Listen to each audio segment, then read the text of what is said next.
Hey guys, this is Camplified, and in this video we will talk about electrochemical cell or galvanic cell, or in more simple terms we will talk about the functioning of electrochemical cell or galvanic cell or voltaic cell, or in our particular case we will specifically take Daniell cell, right? Cell between zinc and copper. In the previous video we talked about single displacement reaction between zinc and copper, which is the basis of our electrochemical cell. Now, what is the meaning of electrochemical cell? We have to convert chemical energy into electrical energy.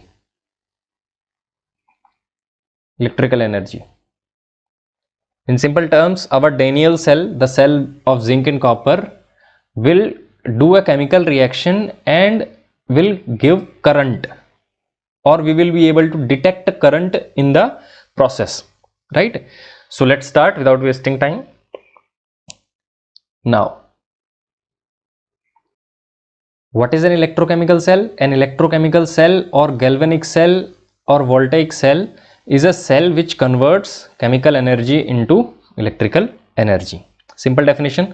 Now, what is the reason it is happening? The reason is due to spontaneous redox reaction. Redox reaction between whom? Redox reaction between copper and zinc.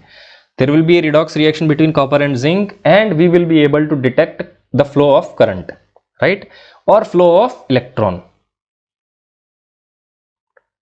Why? Because the flow of current is opposite to the flow of electron, right?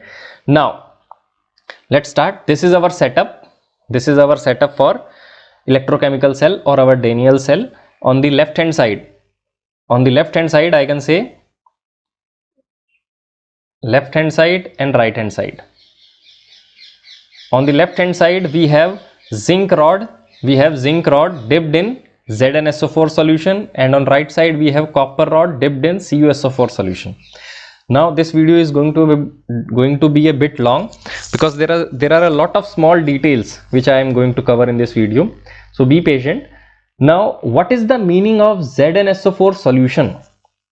What is the meaning of ZnSO4 solution? By ZnSO4 solution, I mean to say that in solution, this ZnSO4 is present in the form of Zn2 plus SO4 2 minus and some solvent. Let it be water in this case. Let it be water. There can be other solvent, but in our case I am taking water. So ZnSO4 is present in the form of cations and anions, and in the similar way CuSO4 is present as Cu2 plus SO4 2 minus plus some solvent, let it be water, right? Now the reaction is spontaneous, and from the previous video, if you have not watched it, then please watch it. You will know that zinc will lose electron, zinc will undergo oxidation, and copper will undergo reduction, right? Why this is happening? The process is spontaneous. The process is completely spontaneous. But why this is happening? Why only zinc is donating electron and converting itself into Zn2 plus, and why not copper is converting itself into Cu2 plus? The answer will be given by electrochemical series. I will make another video on electrochemical series in the upcoming videos, right? So we will give this answer in that video. But right now just consider that zinc will lose electron. The reaction is spontaneous. Zinc will lose electron itself and give those electron to the, or transfer those electron towards the copper rod as shown in the diagram, right? Now let's start. First of all, what is going to happen? Zinc rod is dipped in ZnSO4 solution. Now what will happen is solid zinc. The zinc rod means solid. Zinc is in the form of solid. The solid zinc will convert to Zn2 plus. As soon as it is converted to Zn2 plus, it will fall off into the solution, right? Because ions can dissolve in solution and the electrons are left behind in the rod, right? As shown. Now when the electrons started or get accumulated in the rod, they are transferred towards the copper rod, right? Let me go for the basics. The electrons are transferred towards the copper rod, right? As shown in the diagram. Now, what will happen in the right hand side? What is going to happen in the right hand side? The copper 2 plus ion which are present in the solution will attack the copper rod will gain the incoming electrons transferred by zinc, right, and stick themselves to the copper rod as Cu solid. So the copper 2 plus present in the solution will attach itself to copper rod by gaining 2 electron in the form of copper solid, right? I hope you understood up to this much. Now let me erase it. Before we move any further, let's talk about the reaction which are happening, right? On the left hand side, zinc is undergoing oxidation. So the reaction which will take place in left hand side container is zinc gives Zn2 plus 2 electron, right, undergoing oxidation. On the right side you have copper which is undergoing reduction, so Cu2 plus is gaining 2 electron to convert itself to Cu solid, right? So this is your reduction reaction. Since both the reactions are taking place simultaneously, this whole setup is an example of redox reaction. Now this whole setup is your electrochemical cell, and the container in which oxidation is taking place, we call it oxidation half cell. Oxidation half cell. And the container in which reduction is taking place, we call it reduction half cell, right? So left hand side container is your oxidation half cell because oxidation is taking place in this container. Right hand side is your reduction half cell because reduction is taking place in this container. I hope you understood this much, right? Now let's move forward. Let us suppose that the process is continuously going on and I am creating a situation in front of you. Now Zn2 plus is continuously getting into the solution, right? Zn2 plus is continuously getting in this solution. Cu2 plus is moving from the solution to the rod in the form of copper solid, right? So in this container, in this left hand side container, the amount of Zn2 plus ion is increasing continuously. From Zn2 plus ion, can I say that the amount of positive charge is increasing in this particular container or solution, right? And in the right hand side, Cu2 plus is moving towards the electrode, copper electrode. Now in solution, the other substance present is SO4 2 minus, right? Now can I say that as Cu2 plus is moving towards the electrode, the amount of SO4 2 minus is increasing in the solution? And I can also say that the amount of negative charge is increasing in the solution, right? Now remember this point that electron have a negative charge on it. Electron are negatively charged. If the amount of positive charge in this particular container increases, the amount of Zn2 plus ion in this container increases, this amount which is accumulated in this container will not allow the electrons to move towards the copper electrode.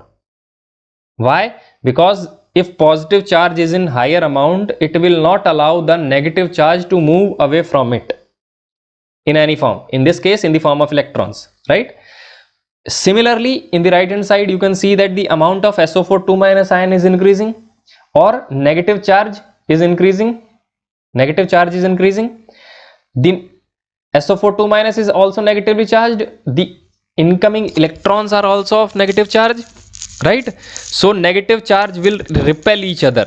The negative charge of electron and negative charge of SO4 2 minus will repel each other, and this will not allow the electrons to reach the copper electrode as they were reaching before, right? So what will happen is the reaction will stop.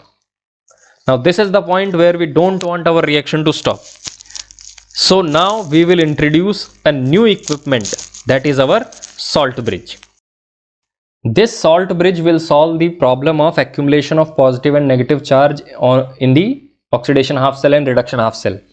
Now before we continue with our function of electrochemical cell, what is salt bridge? It is an inverted U tube. First is inverted U tube of glass, right? Next, what is present in this salt bridge? Electrolyte. some electrolyte is present. I have taken the example of KCl and K2SO4. What is an electrolyte? In simple terms, I can say that an electrolyte is a substance which convert into positive and negative ions in solution or in molten state. Right? So this is your electrolyte which is present in salt bridge. Now, what is the function of electrolyte and what are the properties of electrolyte which is present in the salt bridge? So the important property is that the electrolyte which is present in the salt bridge should be inert in nature. By inert, I mean to say that the electrolyte which is present in this salt bridge should not react with any substance present in the electrochemical cell, whether it is zinc rod or copper rod or ZnSO4 solution or CuSO4 solution. The electrolyte should not react with any of these substances, right?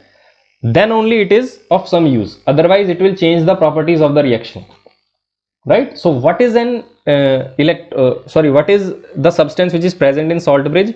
Electrolyte. Now how can you contain this electrolyte? Now we know that either we have to take KCl in solid state, either KCl is solid, or if you can dissolve it in some substance, if it is in the form of solution, what will happen is this tube is inverted. As soon as you put a substance in this inverted U tube, and if it is liquid, the liquid will flow out, right? And we don't want our liquid to just flow.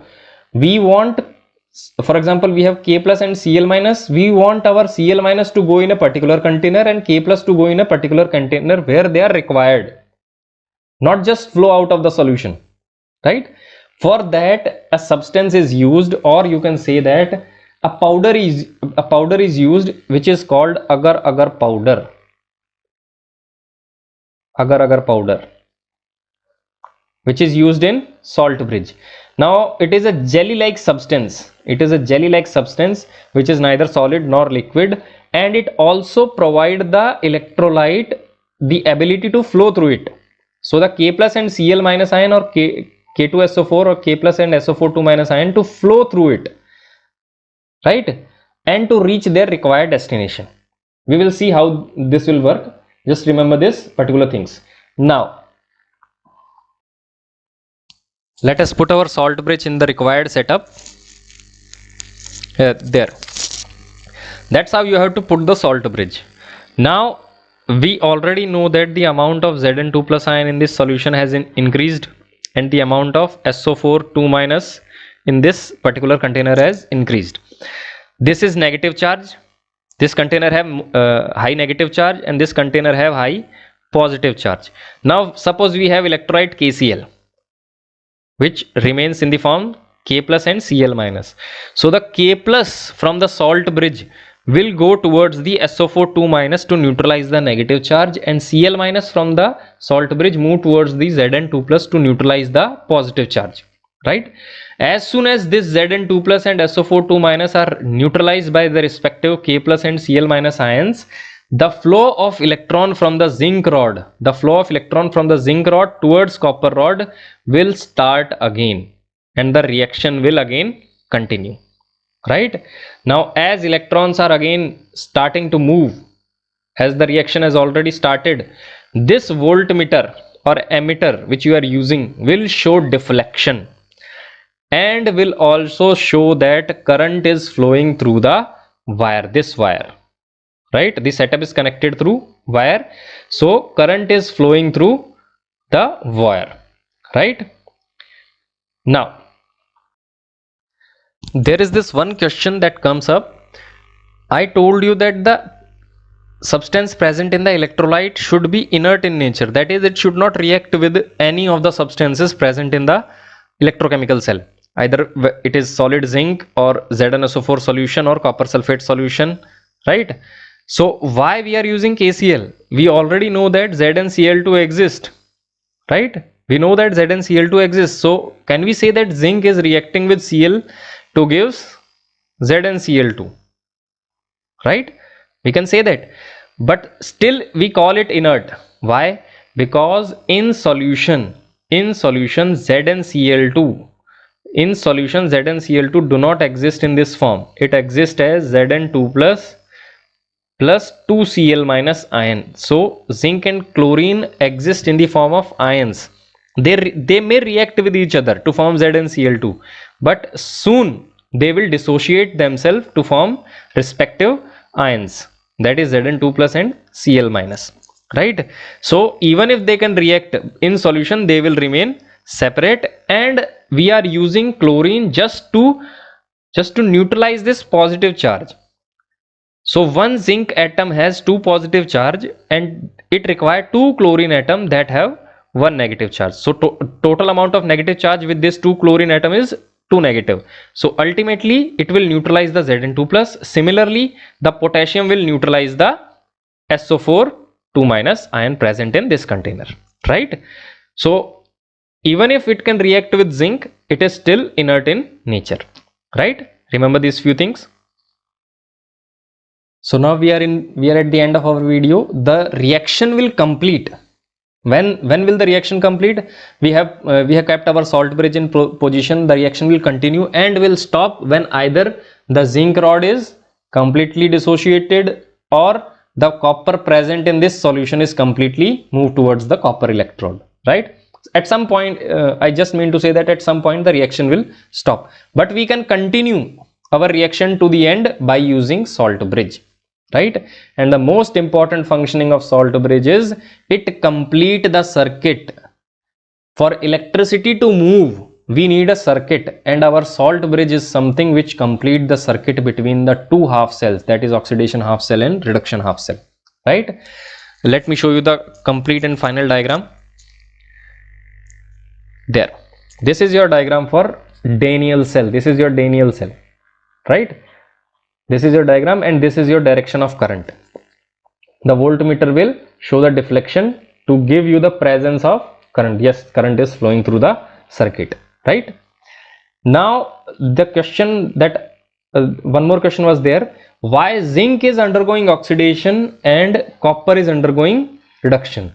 Why zinc is going oxidation and copper is undergoing reduction? We will answer this question when we talk about this series. This is your electrochemical series, really important topic. If you understood this series, how the table is formed, you can find any value for any electrode potential of any two substances or cell, right? This is your reduction potential. The value which is given is for reduction potential. We will talk about this particular table separately in some other video, right? So this table will answer why zinc is undergoing oxidation and copper is undergoing reduction. Before we answer that, I will make another video on standard hydrogen electrode, which will tell you why any particular cell is giving these particular values, from where we are getting these values, the reduction potential values, right? This answer will be given by standard hydrogen electrode, right? So this will be it for today's video. Thank you for watching. Wait a second. Thank you for watching and thank you for being patient.